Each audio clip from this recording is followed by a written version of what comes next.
Bienvenidos una vez más a El Hilo Negro. Nos honra contar con su compañía, muchas gracias, en este espacio para explorar, profundizar temas que marcan nuestra realidad en sus diferentes dimensiones. En esta ocasión vamos a dedicar a conversar nuevamente sobre el proceso relevante e inédito de la elección de jueces y magistrados, que está en marcha y sobre todo está en marcha ya en nuestro estado y en el conjunto del país. Y es que conforme pasen los días, se va actualizando la información, surgen muchas preguntas, muchas dudas, porque es un proceso inédito que merecen una aproximación didáctica, cercana, cálida al estudio de este proceso.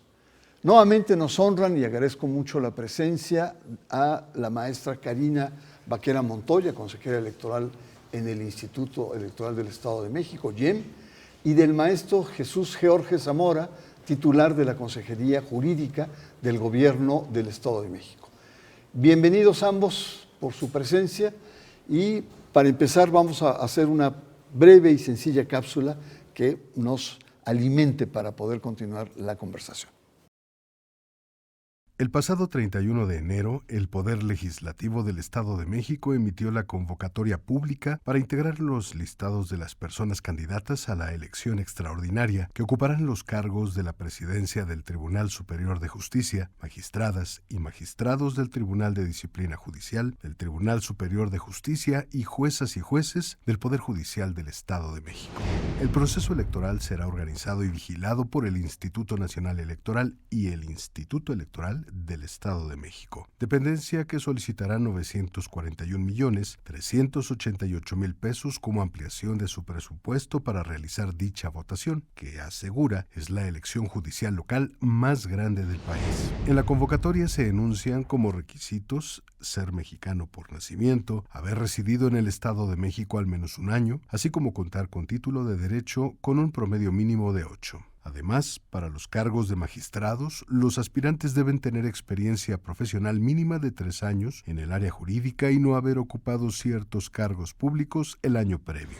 Importante resaltar que no podrán participar candidatos que hayan cometido violencia familiar o política de género, ni quienes estén en el Registro Nacional de Obligaciones Alimentarias.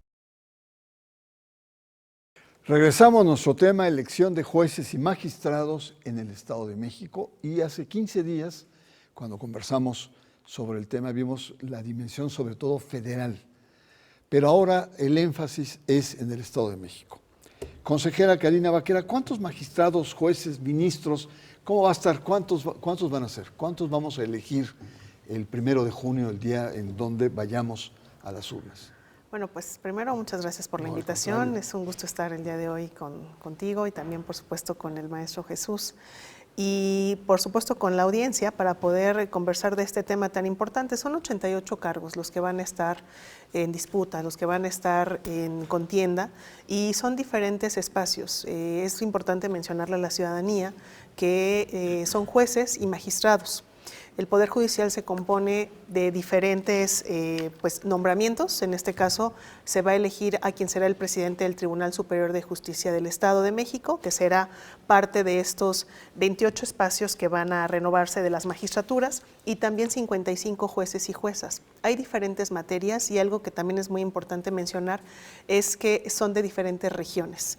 Principalmente, o las regiones de las que hablamos, donde estos jueces van a participar en esta elección, pues es Toluca, es Ecatepec, también está Texcoco y Tlalnepantla. En estas 4 regiones se encuentran estos espacios que van a ser contendidos por mujeres, hombres mexiquenses que cumplan con los requisitos y que puedan iniciar esta campaña que hablaremos más adelante de ella, pero son 88 cargos, entre los que se encuentran estos 55 jueces y juezas de diferentes materias, civil, familiar, penal, y también los 28 magistrados, de los cuales también importante mencionar, habrá un tribunal de disciplina. Este tribunal de disciplina con esta reforma se conforma de 5 magistrados, 5 personas que también van a estar contendiendo y que la ley establece que serán 3 mujeres y 2 hombres. Así es. Habló de los requisitos. ¿Cuáles serían como los parámetros de idoneidad para poder admitir estas candidaturas? Gracias. Jesús Georgi, bienvenido acá. Muchas gracias, maestro. Otra vez, un gusto estar aquí y acompañando con la maestra Karina Vaquera.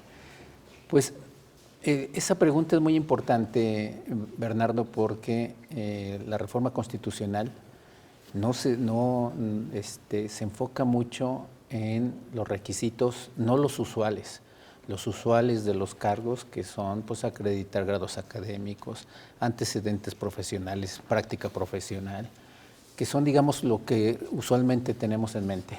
Pero dadas las circunstancias por las cuales se da la reforma, que es pues un reclamo de justicia por la insensibilidad de, vamos a decirlo así, de algunos jueces y juezas, magistrados fundamentalmente federales, pues también se hace énfasis en requisitos que tienen que ver con eso, que tienen que ver con la sensibilidad con la que deben de juzgar los jueces y magistrados.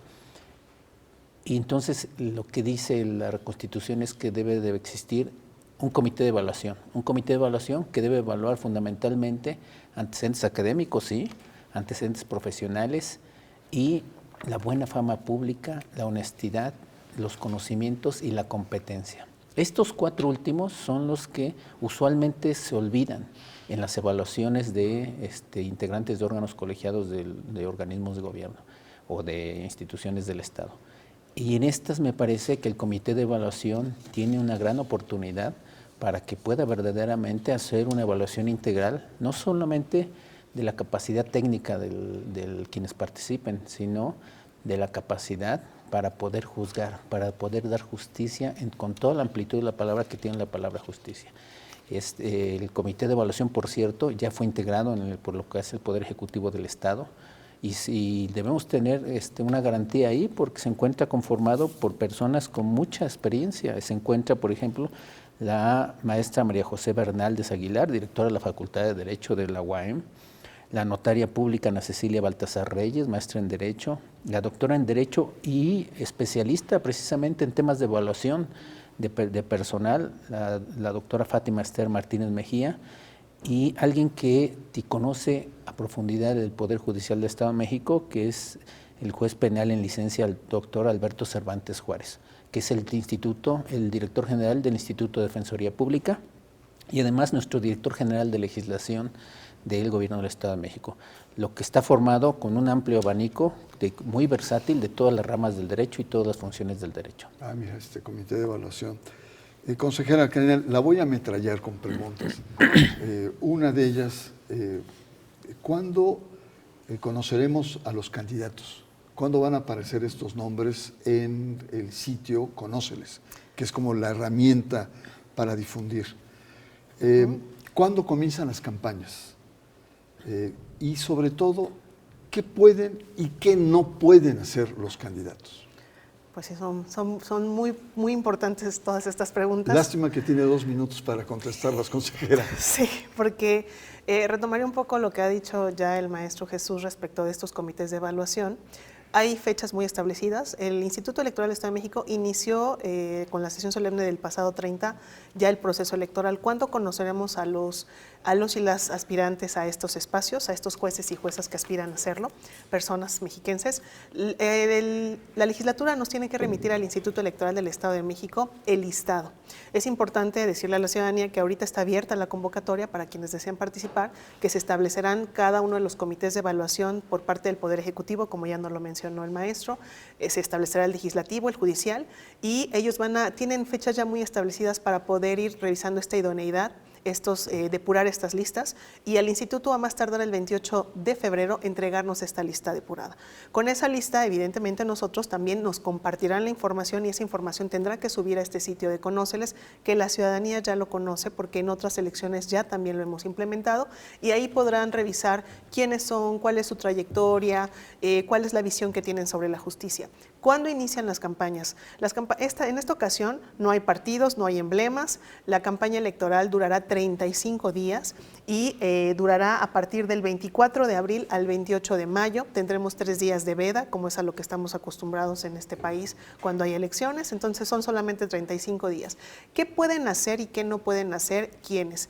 Quienes están contendiendo, pues evidentemente podrán acudir a espacios de análisis, de debate. El Instituto Electoral tiene también esta posibilidad de generar estos debates para que la ciudadanía pueda conocer a quienes están contendiendo, sobre todo en estas regiones que ya hemos mencionado, y también podrán hacer uso de redes y de medios digitales. ¿Qué no pueden hacer? No pueden contratar por sí o por tercera persona espacios en radio, en televisión, los tendrán de acuerdo a lo que se designe por parte de la institución nacional, que es el INE, pero no pueden contratar por sí, tampoco pueden usar sus redes, pero no pueden pagar, incentivar esas redes sociales con pagos, porque eso pues estaría fuera de lo que pues establece la ley, entre otras cuestiones. Los partidos políticos no podrán posicionarse respecto de ningún candidato, por ejemplo. Hay una serie de infracciones muy claras respecto de quienes contenderán, quienes serán observadores, los partidos políticos y los concesionarios, que no pueden pues promover a ninguna persona. Bravo,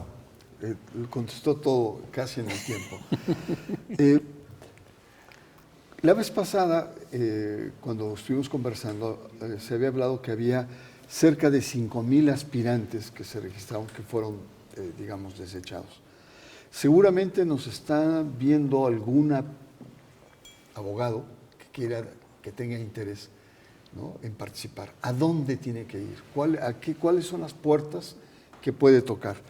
Y en el otro, ¿qué? ¿Se espera una afluencia, digamos, generosa?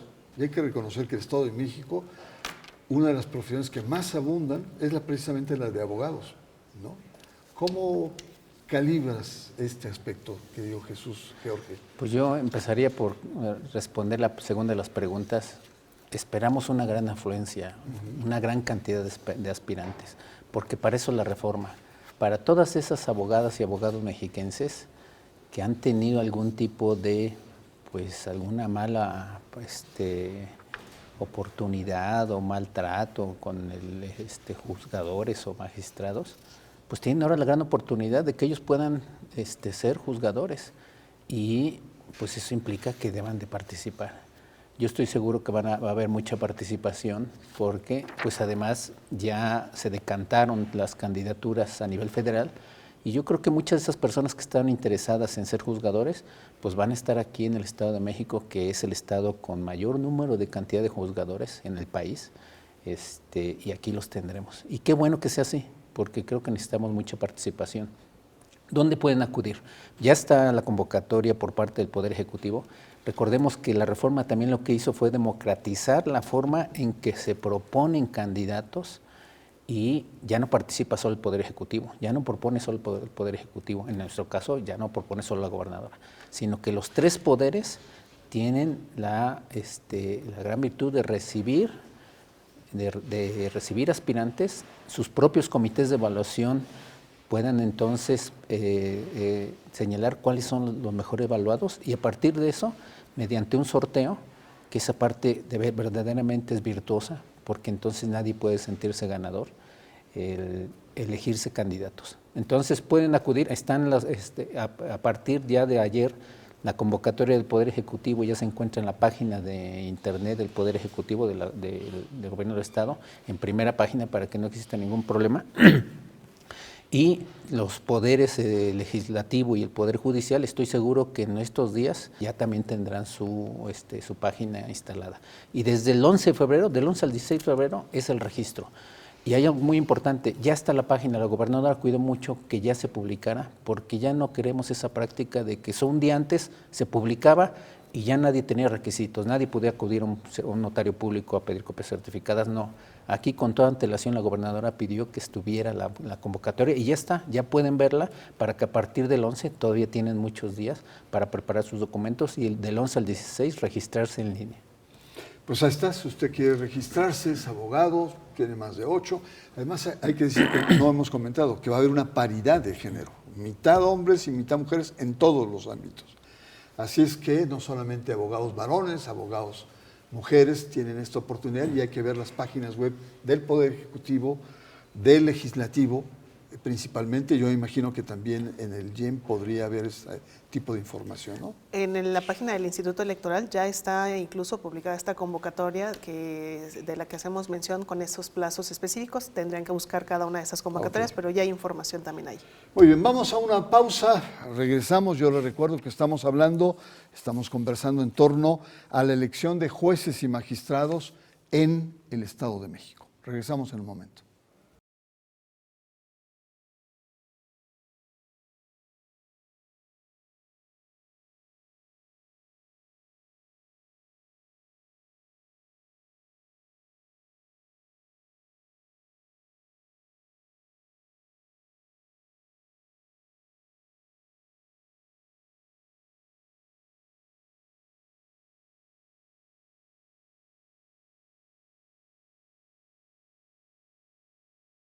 Estamos de vuelta en el hilo negro. Nuestro tema de hoy es la elección de jueces y magistrados en el Estado de México, una segunda parte.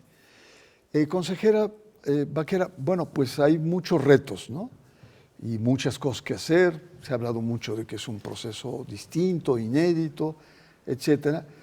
Y tanto a nivel federal, sobre todo a nivel federal, el tema del presupuesto ha sido, digamos, un tema un tanto complejo y yo diría hasta espinoso. Tengo entendido que el IEM ha solicitado 941 millones para poder desarrollar esta actividad. Le quiero preguntar, ¿es mucho? ¿Es poco? ¿Es lo justo? ¿Cómo estamos? Bueno, siempre para poder cumplir con la facultad y con todas las obligaciones que tiene el instituto, por supuesto que siempre se requieren recursos. Es importante mencionar que nosotros aprobamos 2 acuerdos. El primero de ellos es que cuando nosotros enviamos por primera ocasión el presupuesto para este ejercicio, estábamos todavía contemplando que pudiera existir alguna elección extraordinaria. Afortunadamente no hubo ninguna elección extraordinaria. Eso significó que las áreas técnicas del instituto, que son responsables de muchas de las tareas que nosotros hacemos, tuvieron que hacer un ejercicio para eliminar esta parte del presupuesto y entonces sí comenzar a presupuestar lo que implica una elección. Que toda la ciudadanía pueda tener las boletas necesarias, en este caso 4 boletas del Estado de México, más las 6 que tendrá a nivel federal, implica un costo que tiene que ponerse en ese presupuesto. Yo creo que se hizo un ejercicio responsable por parte de las áreas del instituto. Hubo ajustes importantes que se tuvieron que hacer. Hay proyectos que van a dejar de hacerse, sobre todo en el tema de tecnología, pero lo más importante ahora es cumplir con esta encomienda, Bernardo. Entonces, pues me parece que fue algo adecuado a las necesidades que se tienen para poder organizar esta elección y, por supuesto, para que la ciudadanía pueda acudir, que es lo más importante. Que la ciudadanía pueda, el 1 de junio, acudir porque son recursos públicos. Muy bien. Jesús Jorge, en la intervención pasada señalaste muy claramente los elementos de idoneidad. Ahora, ¿cuáles serían los requisitos específicos que tendrían los candidatos, mucha gente que nos está viendo, para poder registrarse? Pues son muy sencillos, Bernardo. La verdad es que la reforma también lo que hace es evitar esta cuestión de sofisticación para grandes capacidades técnicas, y lo que se busca es estas cuestiones de buena fama pública, de honestidad, de competencia y, claro, tener un cierto grado de conocimiento y de antecedentes de práctica profesional. Son muy sencillos. ¿Qué es lo que se pide? Acta de nacimiento, credencial de lector, título de licenciado en Derecho, desde luego, el certificado de estudios, porque sí se pide una calificación mínima y con eso se garantiza pues que estén los mejor evaluados, no solo por el comité de evaluación, sino por sus propias universidades de donde egresaron. Y aquí es muy importante, Bernardo, pues que debemos de confiar en nuestras instituciones educativas. Si no confiamos que alguien que sale con un buen promedio, pues entonces ¿en quién estamos confiando? Entonces debemos entonces revocar validaciones oficiales de estudio, si no creemos en nuestro sistema educativo. Y también en el certificado de estudios deben aparecer materias con un promedio de más de 9 respecto a la especialidad del juzgado o magistratura que quiera. Por ejemplo, si quiere participar para una magistratura civil, pues entonces debe tener en las materias civil, de derecho civil o de procesal civil, más de 9. Eso debe estar en el certificado de estudios. Un escrito bajo protesta debe decir verdad respecto a que no haya sido condenado por delitos dolosos, que no haya cometido violencia política de género o violencia familiar. también debe presentar un ensayo de 3 cuartillas, solo de 3 cuartillas, pero en 3 cuartillas uno se puede dar cuenta qué tanta capacidad de análisis y crítica tiene respecto a todo un sistema. Es también un esfuerzo y un reto grande establecer un ensayo de 3 cuartillas. 5 cartas de referencia de idoneidad, es decir, de vecinos, colegas o de semejantes, de profesionistas semejantes que nos señalen que somos idóneos también para el cargo, y una constancia de no deudor alimentario. Este es un requisito que en el Estado de México, afortunadamente, nuestros legisladores lo pusieron, porque no están a nivel federal. Este y el de no haber cometido violencia política de género, violencia familiar o violencia contra la mujer son los requisitos constitucionales en el ámbito local que no están a nivel federal, y me parece que es muy acertado estos requisitos. Y finalmente, solo para magistrados el acreditar 3 años de práctica profesional. Muy bien, pues muchas gracias, muy puntual. Consejera Karina, volvamos al tema de la participación. Al final de hace 15 días quedamos que era muy importante la participación, pero en la postura o el posicionamiento que tuvo cuando se da inicio, dio unas cifras que realmente son complejas o por lo menos retadoras. La participación es de entre el 11 y el 18% en elecciones no electorales últimas. Entre ellas recuerdo la revocación de mandato. Sí. Es una participación muy baja. ¿Cuál es la aspiración o cuál es digamos, el tope idóneo que el YEM está visualizando? Bueno, la aspiración es que toda la ciudadanía mexiquense, casi 13 millones de mexiquenses, acudan a las urnas, porque hay una boleta disponible, 4 boletas para cada uno habrá, para poder llevar a cabo esta elección. Pero eso ni siquiera se da en elecciones electorales. Digo, esa es la aspiración que tenemos. La aspiración. Entonces, pero yo le pregunté, ¿cuánto creen ustedes que van a tener más o menos? No tenemos una medición. ¿50%, por Esperamos ejemplo? que esté por arriba del 50%. En esta última elección, donde recordemos que fue una elección que coincidió con lo federal, que siempre es un número mayor de personas las que votan, fue cerca del 63%. El Estado de México siempre se encuentra por encima de la media de todos los estados, de todo el país. Sin embargo, pues evidentemente tenemos estos 2 ejercicios, 2021 la consulta popular, 8.11% y 16% en revocación de mandato. ¿Cuáles son las claves para poder lograr esta participación, consejera? Una comunicación asertiva con la ciudadanía, es decir, explicarle a la ciudadanía la importancia que tiene este proceso electoral, poder explicarle cuáles son los cargos y que sepan que a quienes van a elegir son personas que resuelven controversias en las que ellos se encuentran a veces en la cotidianidad inmersos, y que es la posibilidad de poder pues decidir quiénes van a ser estos jueces o juezas. Entonces, ¿dónde está, creo que algo importante? Explicar cuáles son los cargos, estos 88 cargos, qué regiones, qué es lo que van a hacer. Y sobre todo, bueno, el instituto tendrá que trabajar de la mano con otras instituciones, no solamente con el Instituto Nacional Electoral, para poder hacer de fácil acceso esta información que de por sí es compleja, no es sencillo cómo está construido este Poder Judicial, pero lo más importante es conocer los cargos, qué es lo que hacen estas personas y sobre todo que sepan que habrá un conóceles. Ahí tendrán toda esta posibilidad de revisar esta trayectoria de las personas que van a ver reflejadas en la boleta. Un segundo reto, o bueno, hay muchos, pero en esta parte de la participación será explicar cómo serán las boletas electorales, cómo estarán pues viendo, porque va a ser diferente, no hay emblemas, entonces van a haber nombres y van a haber postulaciones seguramente, si consideramos el modelo que ya ha sido aprobado por el INE, de quienes están postulando estos 3 poderes. Vaya reto, reto. Es complejo, pero pues vamos a ver qué resultados tenemos, ¿no? No hay garantía, pero hay expectativas pues importantes. Finalmente, Jesús Jorge, sería muy interesante que nos dieras tu opinión de una cierta atmósfera contaminada. Hay un envenenamiento, sobre todo los medios tradicionales, que dicen no ha sido un proceso que ha respetado la legalidad, no ha habido una evaluación, no ha habido entrevistas, incluso algunos se mofaron de la tómbola que el Poder Legislativo hizo a nivel federal. Es decir, además de toda la complejidad técnica, económica, tenemos ciertos medios, ciertos comentócratas que están contaminando el proceso. Pues dices bien, Bernardo, lo que hacen es simplemente contaminar no solo este proceso, sino contaminar la vida pública del país. Y me parece que también no son demócratas quienes, por una mayoría, por la representación de la mayoría, hizo un cambio constitucional y que no permitan que se aplique ese cambio constitucional. Eso no es de demócratas. En el medio donde se encuentren, en la función que realicen, no es de demócratas.